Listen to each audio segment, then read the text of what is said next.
You're not seriously blaming all Muslims for what happened on September the 11th. No, but I don't need to. Why do we need them? I mean, look at the San Bernardino shooters. Sorry, wait a minute. Ann Coulter. Let me just stop you there. It's Piers here. We have clashed before. People may be unsurprised to hear. When you say, why do we need them, right, are you talking about all Muslim people? There are 1.6 billion Muslims in the world. When you say, why do we need them, what do you mean? No. I mean, why does our country need them? The point is, America is not a battered woman's shelter. Immigration policy, as I describe in the book, it ought to be designed to make the lives of Americans better, including immigrants to America.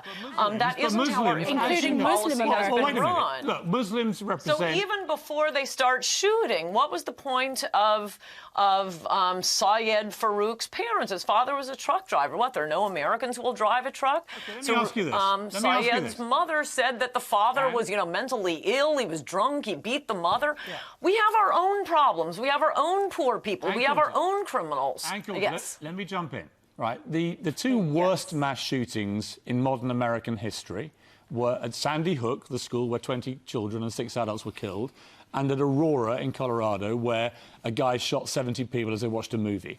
In both cases, the shooters were white Christian Americans. I don't remember you or Donald Trump or any Republican jumping up saying, hey, this is terrible, we now have to ban all white Christians from the United States. Why, just because it's two Muslims who commit a mass shooting in a year when there have been more mass shootings than there are days in the year in America, why suddenly do all Muslims have to be banned when, in fact, the number of mass shootings and the number of crimes they commit in America are minuscule compared to every other part of the society?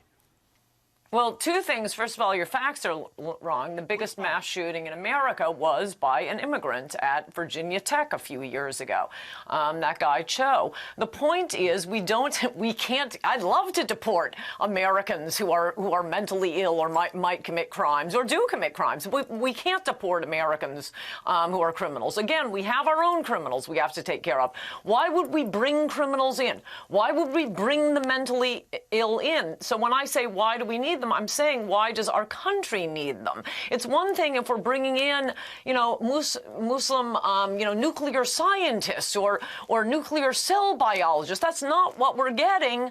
The refugees, for example, 90% of them are on welfare, more than our Native Americans. Welfare is for our own poor people. Let me jump in. Okay, so how far do you take this? You want to ban all Muslims from other countries coming in, one, but do you now want to get rid of the 3 to 4 million Muslim United States citizens currently living in the country? Why should they be, by your rationale, any safer than the ones you're trying to ban from coming in from overseas countries? Well, there might be something we can do about that. I mean, one thing that I think was suggested by... Would you deport every Muslim currently living as a United States citizen, of which there are 3 to 4 million? Would you literally deport them? You're hesitating? No, the point is... No, the reason I'm hesitating is... You actually are seriously contemplating deporting 3 to 4 million Muslims? No, I'm not seriously contemplating. We have a delay. I'm trying to decide which angle to take on this. Look, the point is, one of the mass shooters at San Bernardino just last week was technically a United States citizen. Now, he flew and he went to Yemen and found himself his fiancée he was coming back with. There are laws that could have prevented him from bringing that fiancée back.